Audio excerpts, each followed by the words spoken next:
Você está assistindo o programa Conexão neste horário e agora, neste bloco, nós vamos falar de um assunto muito sério. E este assunto vem assim, olha, se estendendo há muitos anos e agora estão começando aí a finalizar, portanto, a colocar as tampas em cima das panelas. Vocês vão entender o que eu vou dizer. Nós estamos falando de justiça, nós estamos falando de leis, nós estamos falando de uma chacina que aconteceu no Curió, que agora estão começando aí os julgamentos dos policiais. É por isso que hoje eu estou aqui com o doutor Sabino Sá, de Paletó Cinza, e também o doutor Messias Bezerra ao seu lado, eles que defenderam, estiveram à defesa aí dos policiais que foram absolvidos, né, na chacina do Curió. Vamos falar um pouquinho sobre isso. Sejam bem-vindos ao programa. Olá a todos os que nos assistem pela TV Metrópole, o programa Conexão. Agradecer de antemão o espaço que foi aberto e dizer que é um prazer a gente falar para você e falar para todos os seus telespectadores, né, sobre um caso tão sério, né? A chacina do Curió, como assim ficou convencionada, né? Foi um fato que ocorreu no ano de 2015, né? Onde 11 pessoas foram mortas, né, no Curió. Houve 3 tentativas de homicídio e houve 4 torturas, né? Foram acusados, a princípio, né, 43 policiais, né? 10 foram impronunciados, né? E 33 foram pronunciados e agora, nesses últimos dias, 20 desses 33 foram levados a júri, né? Houveram 3 júris, certo? E desses 20 policiais que foram a júri, 14 policiais foram absolvidos e 6 policiais foram condenados. A gente participou da defesa de parte desses policiais, a que se diga, né? Eu, doutor Manuel Messias, doutor Daniel Nogueira, que também participou da defesa, doutor Felipe, nós que somos advogados da ASPRA, nós participamos da defesa desses 14 policiais, de parte desses 14 policiais, e conseguimos, no segundo júri, mostrar, não só para os 7 jurados que estavam lá, do Conselho de Sentença, mas para todos os presentes, para os 3 juízes que presidiram esses 9 dias de julgamento, que já é considerado na Justiça do Ceará o maior julgamento da história do Tribunal de Justiça do Ceará, um julgamento que durou 9 dias, e durante esses 9 dias nós conseguimos, Sônia, provar que os policiais que estavam nas viaturas, né, que atenderam algumas ocorrências nas viaturas naquela noite, né, do dia 11 para 12 de novembro de 2015, esses policiais não tiveram nenhuma participação nessa chacina. Então a gente conseguiu, por meio de provas, por meio de perícias, por meio de depoimentos, conseguimos provar, e os jurados chancelaram as nossas provas e absolveram os 8 policiais do segundo julgamento. Uma pergunta, eles estavam presos até agora? São 8 anos, né, de lá para cá?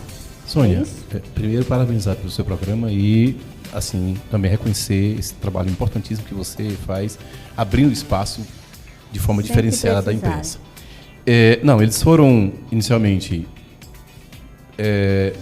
ouvidos na Delegacia de Assuntos Internos, depois, no meio do caminho, houve mandado de prisão preventiva, passaram 9 meses presos, foram postos em liberdade e agora, depois desse tempo todo, de 2015 até agora, o processo rolando, alguns recursos, expedientes comuns da Justiça, é que eles foram, em 3 sessões de júri, foram a julgamento, saindo-se, como o doutor falou aqui, né, 4 absolvições, 6 a condenação, apenas absurda de mais de 270 anos de prisão. É cada um, né? Eu Um. vi, 275, acho. Precisamente anos. isso.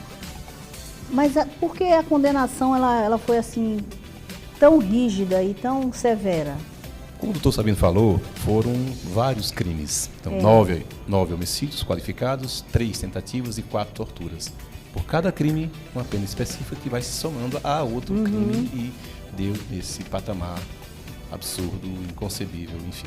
Os senhores acreditam que houve imparcialidade ou parcialidade em relação ao julgamento desses que foram condenados? Eu sei que vocês estão dentro do conhecimento dos que foram absolvidos, mas em relação aos que foram condenados. O que a gente percebeu, um processo extenso com mais de 13 mil laudas além de mais de 200 áudios e outras peças, é que houve, na minha opinião, uma sofreguidão, tanto da delegacia, da Polícia Civil, que estava à frente da investigação inicial, como do Ministério Público, em prestar uma satisfação à sociedade. Então, negligenciou-se em alguns aspectos da prova. O processo é de uma falha absurda.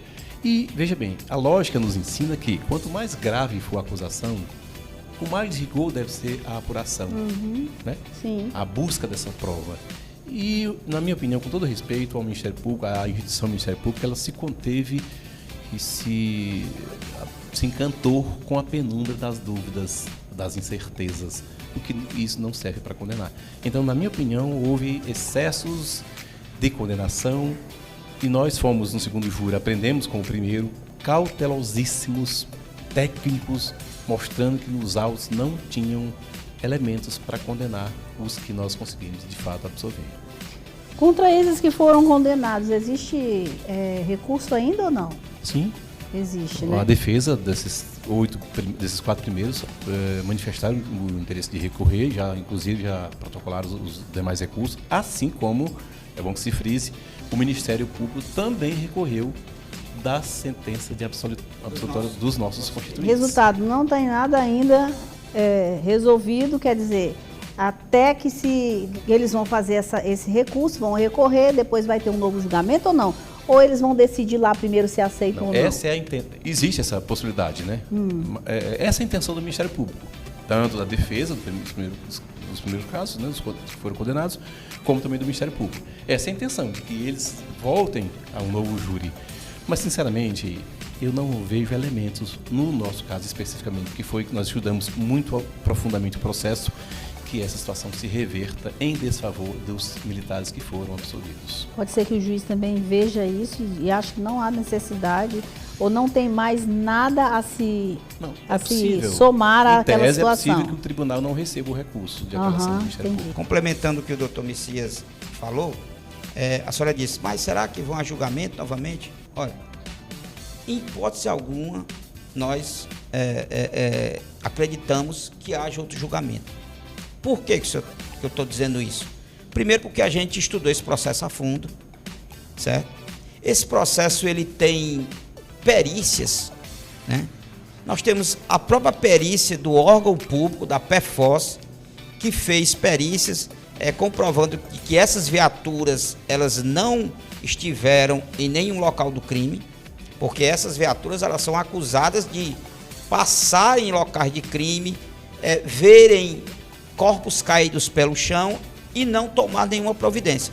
Ou que essa viatura ela se omitiu, né, em não evitar essas mortes. Mas nós temos perícias oficiais do Estado, onde os 3 peritos oficiais do Estado não apontaram qual era a viatura que passava em local de crime, tinha corpo pelo chão, e fora isso, a defesa trabalhou também para comprovar, contratando 2 perícias particulares.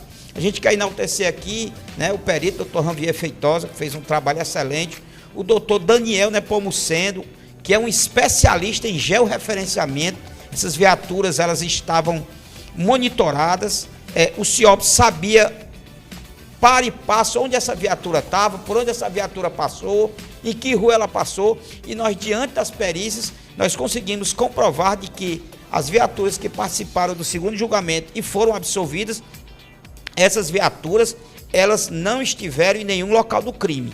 E além do mais, no momento em que o crime estava ocorrendo, ficou comprovado que essas viaturas elas estavam muito distantes, né? Por exemplo, a viatura 1069, nós temos o caso mais grave, né, onde foram mortos 5 jovens na rua Lucimar de Oliveira. No momento que os jovens estavam sendo mortos, às 0h21, essa viatura 1069, que ela é acusada de omissão, na verdade ela estava a 8,5 km desse local. Como é que uma viatura que está a 8,5 km do local, que não tinha ciência que estava acontecendo o crime, ela poderia ser condenada por um crime de omissão, quando não tinha condição física de estar naquele local e nem sequer tinha conhecimento dos fatos. Então nós acreditamos que o recurso que o Ministério Público vai oferecer ao Tribunal de Justiça, mas o desembargador do Tribunal de Justiça, analisando a prova criteriosa que foi feita pelo próprio Estado e que também foi feita pela defesa, apresentada pela defesa. O doutor Messias foi muito feliz quando ele disse que nós trouxemos ciência, né? A gente trouxe ciência para o processo, para mostrar cientificamente, por meio de perícia, de que essas viaturas não tiveram nenhuma participação. Então, assim, a gente, embora o Ministério Público tenha recorrido, é um dever até, né? Recorreram por um dever profissional, mas nós não acreditamos que esses policiais dessas viaturas, eles venham ao novo julgamento. Essa é a verdade.